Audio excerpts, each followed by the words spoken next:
शेर आ गए। ये भी पहली बार देखा हूं कि देवता के रूप में शेर भी पैदा हो गए।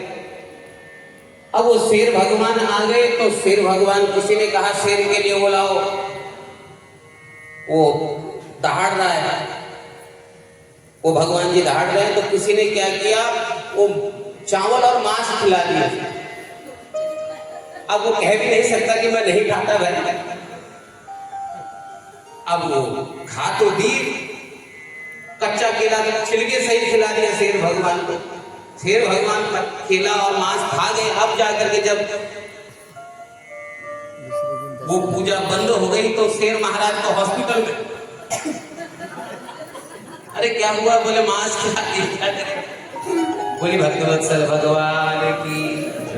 तो कहने का भाव है कि क्या श्रद्धा के नाम पर क्या हो रहा है? शेर जी महाराज एक हफ्ते तक, हकीकत बात कह रहे हैं, हम कोई बनावटी बात नहीं कह रहे, हमारी चकुटिया की बात है। एक हफ्ते तक ग्लूकोज चढ़ता रहा वो मांस बाहर निकालने में, एक हफ्ता लग गया। और सबसे बड़ी बात क्या है, भगवान की कृपा ये रही कि शेर महाराज की रीढ़ की हड्डी नहीं टूटी। जो मैया जिसके ऊपर आई थी वो मैया थी लगभग 105-10 किलो की, और वो मैया जो है शेर अब दहाड़ है, तो मैया जी जितने तीव्रता से शेर के ऊपर बैठी है, हमने तो सुना कि सोचा कि शेर गया। एक बात भी मिलावटी नहीं कह रहे, ये हमारे गांव की बात है, हमारे पड़ोस की बात है। वैसे भी शेर भगवान जिसके अंदर आए थे वो शेर भगवान बीपीएल कार्ड वाले शेर थे, और माई जो थी वो एपीएल कार्ड वाली थी। बीपीएल और एपीएल समझते हैं ना? बोलिए जय श्री कृष्ण। तो जितने भी भगवान आ रहे हैं सब बीपीएल वालों के पास ही आ रहे हैं। एपीएल वाले दिल्ली से आते हैं, आराम से आनंद लुटाते और चल देते। बोले भक्तवत्सल भगवान की। तो कहने का भाव है कि क्या हो गया था, भगवान बोले कि बाबा यहाँ पर पुत्र बनने में ही फायदा है, भगवान बनने में फायदा नहीं है। दूसरे दिन से मैया भी मुझे तिजोरी में बंद कर देगी और जाकर के ठाकुर जी कह के पूजा करने लग जाएगी। तो यशोदा जी बोली क्या कहना चाहते हैं, साक्षात क्या? तो गर्गाचार्य जी ने कहा मैया आपका बालक तो साक्षात गुणों का खजाना है, गुणों का खजाना है आपका बालक। इसकी मस्तिष्क की रेखाएं मैं देख रहा था, और मस्तिष्क की रेखाओं को देखने में ध्यान जरा इधर उधर हो गया तो रेखाएं पकड़ में नहीं आती हैं। ओहो चौकी भली कही महाराज, हमने तो सोचा कि भगवान आप पधार गए। अच्छा करिए नामकरण। मैया गर्गाचार्य ने देखा कि मैया कितनी चालाक है, देखो मेरी परीक्षा लेना चाहती है, बच्चों की अदला बदली कर दी, मेरी परीक्षा लेना चाहती है।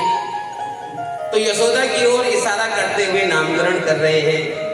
अयम ही रोहिणी पुत्रो रमयन् सहृदो गुणैः आख्यास्ते रामेति बलाधिक्यात् बलं विदुः। अयम ही रोहिणी पुत्रो, मैया ये जो आपकी गोद में बैठा है ये आपका पुत्र नहीं है, ये रोहिणी माता का पुत्र है। रमयन्तो सहृदो गुणे, वैसे ज्योतिष के अनुसार इसका नाम राम पड़ा है। बलाधिक्यात् बलं विदुः, लेकिन आने वाले समय में ये इतना बलवान हो जाएगा तो पूरा संसार इसे बलराम के नाम से जानेगा। बोले बलराम भगवान महाराज। वैसे इनके बहुत नाम होंगे, बहुत नाम। कहां तक कहें, बलभद्र, दाऊदयाल, दाऊ की दुनिया कहेगी, बलभद्र भी कहेगी, हलधर इनका नाम होगा। और पहले ये किसी जन्म में देवकी के गर्भ में थे और अभी रोहिणी के गर्भ से पैदा हुए हैं, इसलिए इनका एक नाम शंकर्षण भी हो जाएगा। बहुत नाम, बड़ा आनंद हुआ है। अब जाकर के भगवान का नामकरण संस्कार हो रहा है।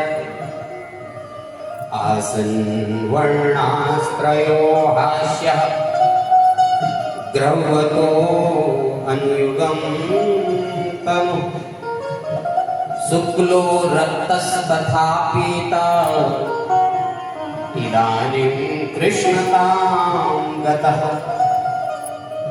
मैया, इनका पहले सफेद वर्ण था, फिर इनका लाल वर्ण हुआ, फिर पीला, अभी ये कृष्ण वर्ण के हुए हैं, इसलिए इनका नाम हम कृष्ण रखते हैं। बोले कृष्णचंद्र भगवान की। वैसे इनका नाम क्या कहे महाराज, इनका नाम वसुदेव, कभी ये वसुदेव के पुत्र रहे हैं इसलिए दुनिया इनको वासुदेव कहे। मोहन, मुरारी, मुरलीधर, माधव, गोविंद, कितने नाम बताओ इनके महाराज, कितने नाम। ये तो नाम रखते हुए भी अनामी है और अनामी होते हुए भी इनके कई नाम हैं। यशोदा मैया बोली कि पंडित जी दक्षिणा कम हो गई है क्या, तो और ले लो। ये क्या कह रहे हो, ये बताओ ना कि मेरा पुत्र जो है पराक्रमी कितना होगा।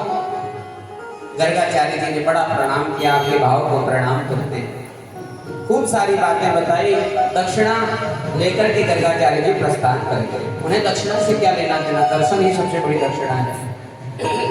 वहां से प्रस्थान कर गए। अब जाकर के आज नंदराज जी यमुना जी में स्नान करके घर लौटे, यमुना जल लेकर के आए और शालिग्राम अपने ठाकुर जी को स्नान, वैष्णवों के घर में शालिग्राम जरूर रहते हैं, वैष्णव जो होते हैं उनके घर में शालिग्राम जी का निवास जरूर होता है। और जहाँ शालिग्राम का निवास होता है वहाँ तामसिक इत्यादि भोग नहीं बनता, वहाँ शुद्ध सात्विक भोग बनता है। माता तुलसा जी की स्थापना वहाँ जरूर होती है। तो नंदराज जी जल लेकर के आए और मंदिर में बैठे। तो आज प्रभु श्री कृष्ण 1.5 साल के हो गए। तो घुटमुन 1.5 साल का बच्चा कैसे चलता है, घुटनों के बल चलता है। और माताएं क्या करती हैं, घुंघरू बांध देती हैं पाँव में, तो छम छम छम घुटमुन घुटमुन घुटमुन घुटमुन चलते हैं भगवान। मंदिर के पास पहुंचे, तुम अंदर से बाबा ने देखा, तो बाबा ने कहा दूर दूर लाला दूर, अंदर मत आना, नहाया धोया है नहीं और मंदिर में मैं भगवान की पूजा कर रहा हूं, अंदर मत आना। तो डर के मारे प्रभु जो है देहली पर बैठ गए। देहली पर बैठे बैठे प्रभु जी ने, बच्चे क्या करते, लघु शंका कर देते ना, तो उसी के पानी पर ऐसे हाथ छप छप छप छप कर रहे हैं। अब अंदर जो है नंदराज जी भगवान को स्नान करा रहे हैं। यमुना जल से स्नान शालिग्राम जी को, गंगा जल से स्नान, दूध से स्नान, बाहर से भगवान देख रहे हैं, दही से स्नान, घी से स्नान। अब जैसे ही शहद से स्नान कराया तो भगवान जी के मुख से पानी गिर गया। पंचोपचार षोडशोपचार पूजा के पत्रम पुष्पम फलम तोयम मधुमिष्ठान्नम ऋतुफलम द्रव्य दक्षिणा सहित